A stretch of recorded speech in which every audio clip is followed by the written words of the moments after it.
Welcome students.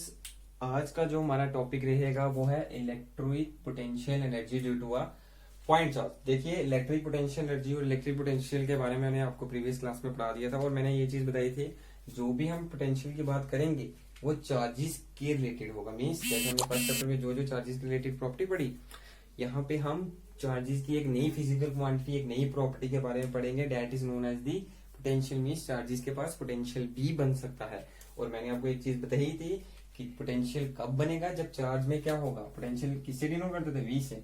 जब charge में work done होगा, मीन्स पोटेंशियल किसके इक्वल होता है? Work done per unit charge. ये बेसिक फॉर्मूला है, ये आपको पता होना चाहिए। ये मैंने आपको अच्छे से एक्सप्लेन किया था कि जब भी चार्ज में पोटेंशियल या पोटेंशियल एनर्जी की बात कर रहे हैं तो उस चार्ज का वर्क डन होना बहुत ही जरूरी है। ये आपको बताया था, ठीक है। अब देखिए, आ जाते हैं हम अपने टॉपिक में, electric potential energy due to a point charge. तो कहता है सबसे पहले इलेक्ट्रिक पोटेंशियल एनर्जी, ये ठीक है, लेकिन due to a point charge. Point charge क्या होता है? ठीक है, मैंने आपको दो चार्जेस के बारे में बताया था। One is the source charge, another is the test charge. Test charge क्या चार्ज होता है? जिसके ऊपर सोर्स चार्ज अपनी फील्ड लगाता है। और टेस्ट चार्ज को भी हम यूनिट पॉइंट चार्ज बोलते हैं। यूनिट का मतलब सिंगल, पॉइंट का मतलब वो टेस्ट चार्ज इतना छोटा होगा कि उसकी अपनी, क्योंकि चार्ज है ना, उसकी अपनी इलेक्ट्रिक फील्ड होगी, उसकी अपनी इलेक्ट्रिक फील्ड कभी भी सोर्स चार्ज को डिस्टर्ब नहीं करेगी। अगर वो उसको डिस्टर्ब कर देती है तो हमारे पास वैल्यू नहीं आएगी इलेक्ट्रिक फील्ड या इलेक्ट्रिक पोटेंशियल की। तो कंसीडर करते हैं we have a, let us assume that we have a source charge, ठीक है, that is denoted by the Q. अब आपको मैंने एक चीज और बताई थी पिछले चैप्टर में कि सोर्स चार्ज की जो इलेक्ट्रिक फील्ड की वैल्यू है मैक्सिमम कहां तक होती है? The value of electric field due to any charge up to move from infinity. तो इसका मतलब ये चार्ज है, पॉजिटिव है, फील्ड इसकी आउटवर्ड क्यों निकलती है, ये प्रॉपर्टी बताई थी। और कहां तक जा सकती है? इंफिनिटी तक, ठीक है।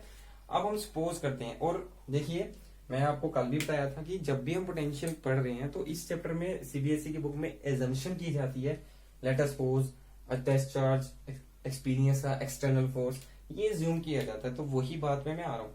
कहता है एक सोर्स चार्ज है जिसकी फील्ड इंफिनिटी तक है, चारों ओर है, ठीक है, अराउंड इसके। उसी सोर्स चार्ज की फील्ड में एक पॉइंट में पी कंसीडर कर देता हूँ, ये उस पॉइंट पी पे मैं एक टेस्ट चार्ज रख देता हूँ, +1 का मतलब यूनिट पॉजिटिव चार्ज, और पॉइंट चार्ज ये बहुत छोटा है, इसकी फील्ड इस पे इफेक्ट नहीं करेगी, ठीक है। अब देखिए, पॉइंट पी में मैंने एक चार्ज रख दिया, ठीक है। ये जो चार्ज पॉइंट पी पे है, ध्यान से देखिए, इसका डिस्टेंस मैं यहां से यहां तक मान लेता हूं x, ठीक है। The distance of source charge to the point P is denoted by the x। अब कहता है ये भी पॉजिटिव है, ये भी पॉजिटिव है, तो पॉजिटिव पॉजिटिव रिपेल करेंगे, तो इनके बीच में जो फोर्स बनेगी वो इलेक्ट्रोस्टैटिक रिपल्शन फोर्स बनेगी, उसको मैं डिनोट करता हूँ Fe से। Fe का मतलब इलेक्ट्रोस्टैटिक फोर्स, और दो सेम चार्जेस है, रिपल्शन होगी। अब ये जब सोर्स है इसके ऊपर फील्ड लगाएगा तो इसको तो इस डायरेक्शन में मूव करना चाहिए, ठीक है। बट कहता है वी अज्यूम दैट कि हम इस टेस्ट चार्ज जो पॉइंट पी पे है उसके ऊपर हम अपनी एक्सटर्नल फोर्स लगाते हैं, और उस पॉइंट पी चार्ज को हम उठा के कहां पे ले आते हैं? पॉइंट पी पे। और जब पॉइंट पी से पॉइंट ए पे आएगा, ये स्मॉल डिस्प्लेसमेंट करेगा, क्योंकि देखिए क्यों चार्ज यहां पे है और पॉइंट पी मैंने मान लिया 1000 किलोमीटर पे। अब मैं उसको ले आता हूं 1000 किलोमीटर में पॉइंट पी था जहां पे टेस्ट चार्ज था, उस टेस्ट चार्ज को मैं 900 किलोमीटर पे ले आता हूँ, जो यहाँ से 900 किलोमीटर, तो वो छोटा सा ही हुआ ना एज कम्पेयर टू द 1000, ठीक है। तो उसको मैंने डीएक्स से डिनोट किया। डीएक्स का मतलब वेरी स्मॉल डिस्टेंस। हमने उस पॉइंट पी पे जो चार्ज था उसके ऊपर एक्सटर्नल फोर्स लगाई और वो छोटा सा डिस्प्लेसमेंट उसने किया, जिसको हमने डिनोट किया डीएक्स से, ठीक है। आई थिंक सो आपको यहाँ तक क्लियर हो रहा है, ठीक है।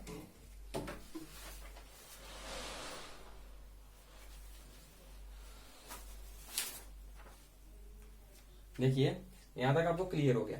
तो अब हमने क्या किया, ये चार्ज इसके ऊपर जो इलेक्ट्रोस्टैटिक फोर्स लगा था उसकी डायरेक्शन लेफ्ट टू राइट थी, लेकिन हमने जो एक्सटर्नल फोर्स लगाई वो इस डायरेक्शन में है, इलेक्ट्रोस्टैटिक फोर्स उस डायरेक्शन में है। तो जो इलेक्ट्रोस्टैटिक फोर्स है और जो हमने एक्सटर्नल फोर्स लगाई, they are equal and opposite. Equal है, अपोजिट का मतलब माइनस का साइन यूज किया। आई थिंक सो आपको क्लियर हो गया।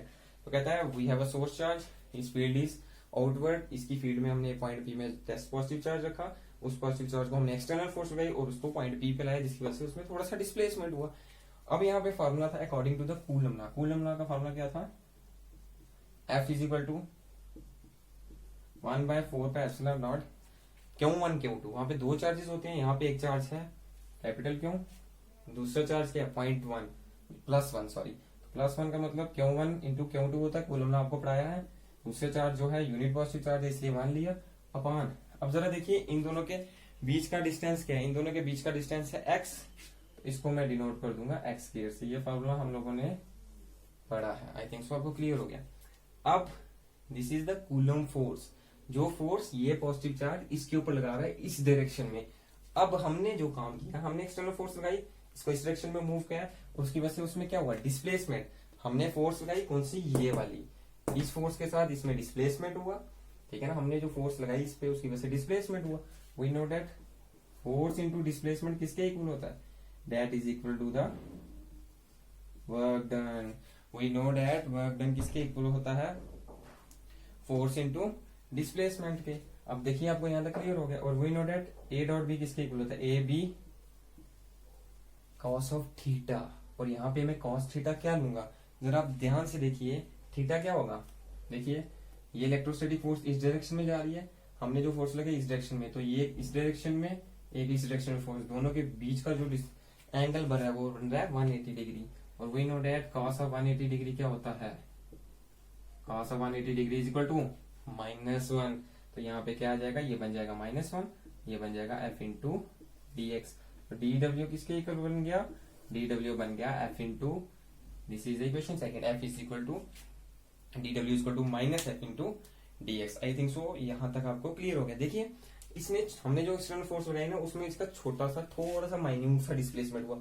अगर मैं बोलता हूँ मैं इतनी ज्यादा एक्सटर्नल फोर्स लगा देता हूँ कि ये काफी ज्यादा डिस्प्लेसमेंट करता है, और जब लार्ज डिस्प्लेसमेंट होता है बॉडी का तो हम क्या बोलते हैं, उसमें डिफरेंशिएशन का साइन नहीं लगाते, मैंने आपको बताया, हम उसमें यूज करते हैं इंटीग्रेशन।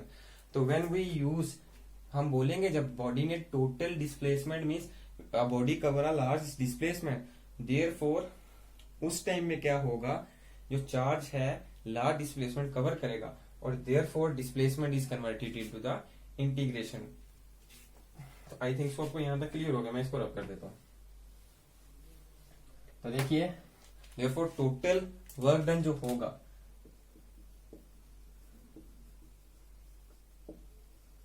टोटल वर्क डन किसके इक्वल होगा, टोटल वर्क डन के लिए मैं डिफरेंशिएशन में क्या करूंगा, ये साइन यूज करूंगा और ये कैंसिल, पीछे बचेगा वर्क डन। तो यहाँ पे मैं सीधा वर्क डन लिख देता हूँ। वर्क डन किसके इक्वल है, देखिए फोर्स इंटू डिस्प्लेसमेंट। अब देखिए माइनस का माइनस बाहर रहेगा, इंटीग्रेशन लगानी है ना, टोटल वर्क डन हो रहा है, ये मैं लगा दी इंटीग्रेशन। लेकिन आप लोगों को एक चीज पता होनी चाहिए कि देखिए इंटीग्रेशन कहां से कहां तक होगी। ऑब्जेक्ट इंफिनिटी तक उसकी इलेक्ट्रिक फील्ड थी तो हम इंफिनिटी तक भी ले सकते थे, इंफिनिटी से कहां तक ऑब्जेक्ट लाया हमने, पॉइंट बी तो हमने बीच में रखा, तो मैं उसको यहां भी रख सकता था, यहां भी रख सकता था, इसका मतलब इंफिनिटी तक रख सकता था ना। तो पॉइंट बी कहां से मूव कर सकता है, इंफिनिटी से, और हमने उसको कहां तक लाया, पॉइंट ए तक।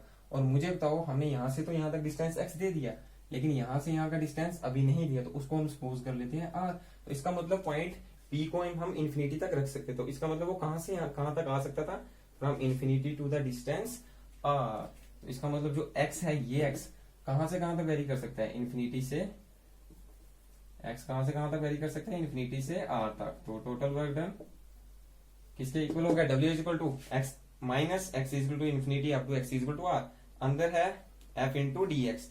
तो मैंने ऊपर फॉर्मूला लिखा था फॉर्मूला का, वो क्या था, 1/4 Q into 1, Q into 1 Q ही रहेगा, क्यू अपान आर, आर नहीं था, एक्स का स्क्वायर था, ये हमने कूलम फॉर्मूले पे पढ़ा है, क्यू अपान एक्स का स्क्वायर। आगे क्या है, इसको मैं मिटा देता हूँ जी, आपको देखिए, आपकी पॉज करके लिख लीजिए, into D X. I think सो आपको यहाँ तक क्लियर हो गया, ठीक है।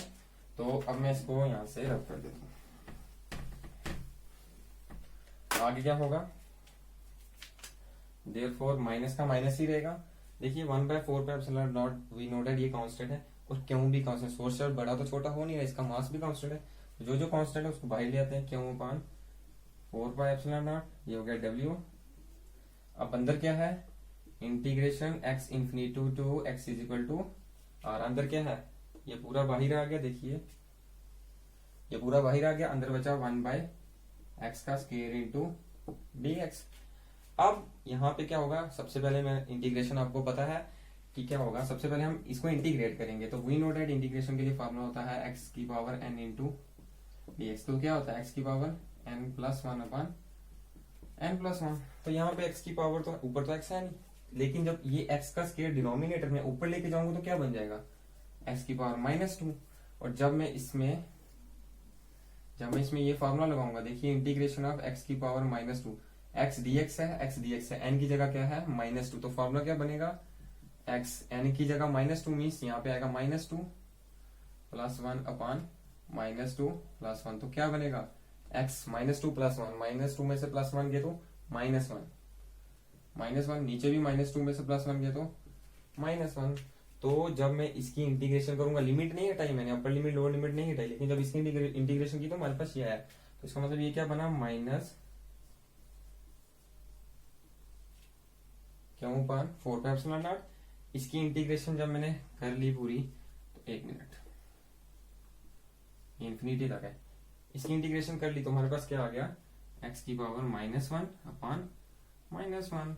इंटीग्रेशन कहां से कहा है इंफिनिटी से आर तक, ये आर ये इंफिनिटी। आई थिंक सो आपको यहां तक क्लियर हो गया। तो आप प्लीज पॉज करके इसको ऊपर से लिख लीजिए। तो देखिए अब क्या होगा, ये माइनस का है, जब बाहर लेके जाएंगे ये माइनस और ये माइनस क्या हो जाएगा प्लस। तो डब्ल्यू किसके इक्वल होगा ये माइनस प्लस, और एक्स की पावर -1 है ना, तो ये है क्यों अपान 4π0। ये minus and this minus is equal two plus. अब x की पावर ऊपर है -1, तो जब ये न्यूमिनेटर में इसको डिनोमिनेटर में लाऊंगा तो क्या बनेगा 1 अपान एक्स की पावर -1 ही रहेगा, +1 हो जाएगा।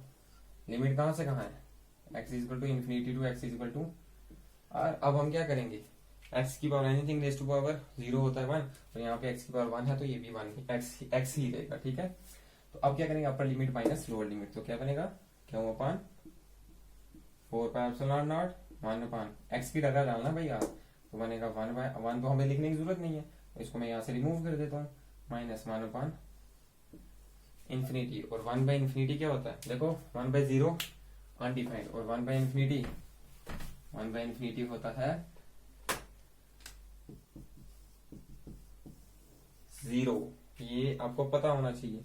तो देयरफॉर वर्क डन किसके इक्वल हो जाएगा क्यों अपान 4π0 इंटू 1/r, और 1 मुझे लिखने की जरूरत नहीं है। तो क्या बना W की वैल्यू क्या है क्यों अपान 4π0 r। तो देखिए ये वर्क डन की वैल्यू हमने निकाल दी जो टोटल वर्क डन चार्ज का जहां भी होगा। इसका मतलब है r जो मैंने a पे रखा था उसको मैं क्यों के और पास मिला सकता हूँ, क्यों के दूर भी कर सकता हूँ, r पे डिपेंड कर रहा था। तो वी नो दैट मैंने सुबह भी एक चीज लास्ट लेक्चर में भी आपको एक चीज बोली थी कि जब भी वर्क डन होगा this work done is stored किस एनर्जी की फॉर्म में होगा पोटेंशियल एनर्जी की फॉर्म में।